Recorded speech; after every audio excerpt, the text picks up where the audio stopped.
امریکہ کے جرنیل سر جوڑ کر بیٹھے ہوئے ہیں کہ ٹرمپ نے اگر آ کر کوئی ایسے احکامات دے دیے, ہمارے پر کاٹ دیے تو کیا کرنا ہے, کیا ٹرمپ کو نو کرنی ہے. پچھلی ٹرم میں بھی ٹرمپ کے اور پینٹاگون کے درمیان یعنی فوجی جرنیلوں کے درمیان تعلقات اچھے نہیں رہے. پھر ٹرمپ وزیر دفاع کس کو لگائے گا, یعنی اس چیز پر بھی غور ہوا ہے پینٹاگون کے اندر کہ کیا پینٹاگون کے جرنیل استعفیٰ دیں گے یا ریزسٹ کریں گے, کرنا کیا ہے, کیونکہ ٹرمپ تو کہہ چکا ہے کہ میں آ رہا ہوں, میرے آنے سے پہلے انسان کے بچے بن جاؤ, جو کرپٹ لوگ ہو ایجنسیوں کے اندر اور جو کرپٹ جرنیل ہیں استعفے دے کر نکل جائیں.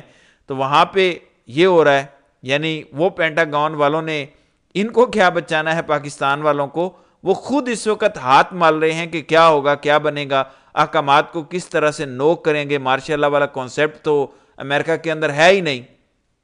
تو کرنا کیا ہے, کیا استعفے دے کر گھر جانا ہے. پھر رپورٹر نے کہا کہ جرنیل تو ڈرے ہوئے ہیں, جو نچلے لیول کے لوگ ہیں وہ کہتے ہیں کہ کیا ہمارے جرنیل ہمارا دفاع کریں گے یا نہیں کریں گے, یعنی وہ نیچے والے کہہ رہے ہیں کہ جرنیلوں کو اپنی پڑی ہوئی ہے, کیا وہ ہمیں ٹرمپ کے رحم و کرم پر چھوڑ جائیں گے یا ہمارا کیا ہوگا. یہی وجہ ہے کہ پاکستان کے اندر ایک واحد چیز عمران خان کے کارڈ پہ ہے کہ وہاں امریکہ کے اندر ٹرمپ جیت چکا ہے, ادروائز سپریم کورٹ فتح ہو چکی ہے اور فارم 47 کی حکومت بھی چل رہی ہے. اور پھر جو ایک امید تھی کہ چلیں 1 سال رہ گیا ہے آرمی چیف کا, نومبر 2025 میں جنرل عاصم منیر چلے جائیں گے, جیسے تیسے کر کے 1 سال گزار لیتے ہیں, پھر عاصم منیر منت کریں گے, ترلے کریں گے ایکسٹینشن کے لیے, وہ کام بھی نہیں بنا. اگلوں نے پہلے ہی انتظام کر لیا 2027 تک, اب راوی چین ہی چین لکھ رہا ہے, لہذا خان نہیں مان رہا, خان کو منانے کی کوشش ہو رہی ہے, خان مان نہیں رہا. یہی وجہ ہے کہ خان نے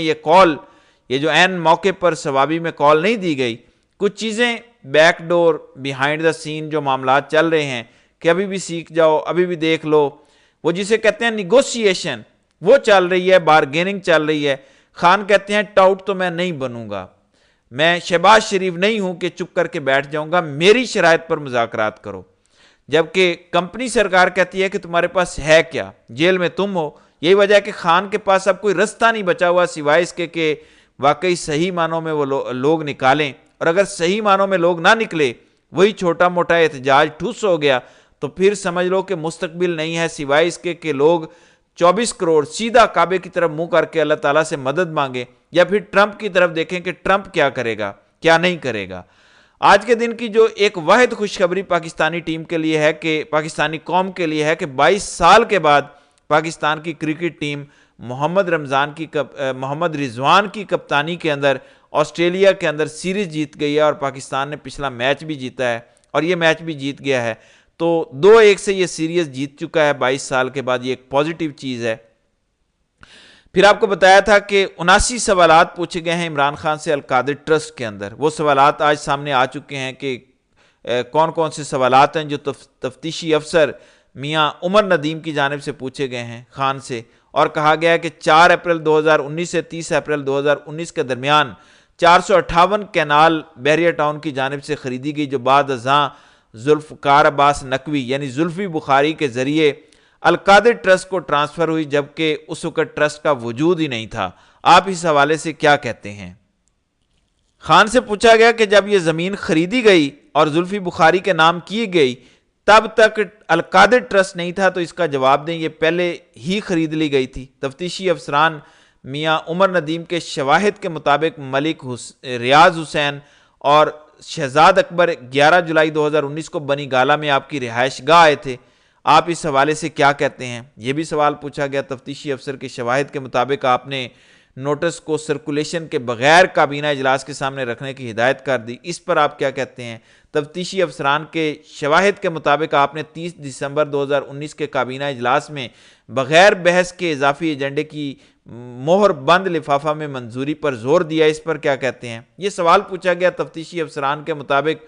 3 دسمبر 2019 کے کابینہ اجلاس کی منظوری سے قبل ہی ایک کانفیڈینشیل ڈیڈ حکومت پاکستان کی جانب سے 6 نومبر 2019 کو ہی نیشنل کرائم ایجنسی کو پہلے ہی جمع کروا دی جا چکی تھی, جبکہ اس حوالے سے وزارت قانون و انصاف, وزارت خارجہ اور وزارت خزانہ کی رائے بھی حاصل نہیں کی گئی. اس حوالے سے کیا کہتے ہیں؟ تو اس طرح کے ملک ریاض سے جو ملتے جلتے سوالات پوچھے گئے ہیں کہ بحریہ ٹاؤن کی جانب سے القادر ٹرسٹ کو 285 ملین روپے کیش عطیہ کیا گیا, جبکہ بلڈنگ فرنیچر زمین کے لیے 450 ملین کی ڈونیشن دی گئی، اس پر کیا کہتے ہیں؟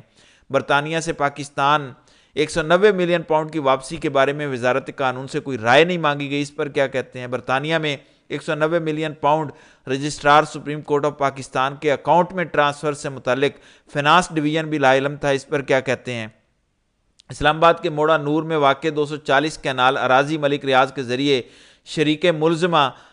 فرد شہزادی کے نام پر ٹرانسفر ہوئی، اس کے بارے میں کیا کہتے ہیں؟ تو اس طرح کے بے شمار سوالات عمران خان سے پوچھے گئے، یعنی اب عمران خان کو گھیرا جا رہا ہے کہ اگر آپ ڈیل والے معاملے پر نہیں آتے تو آپ کو 190 ملین والے یعنی القادر ٹرسٹ کیس میں بھی سزا سنا دیں گے، عدالتیں ہماری غلام، ہم جو چاہیں ہم کر سکتے ہیں، ہم آپ کو کی ضمانت ہوگی اور ہم نہیں چاہیں گے کہ آپ کی ضمانت ہو سکے، تو لہٰذا بہتر ہے کہ آپ ہمارے ساتھ ڈیل کر لیں۔ تو ناظرین کرام، آپ کی اس ویڈیو کے حوالے سے کیا رائے ہے؟ آپ اپنی رائے کا اظہار کامنٹ سیکشن میں ضرور کیجیے گا۔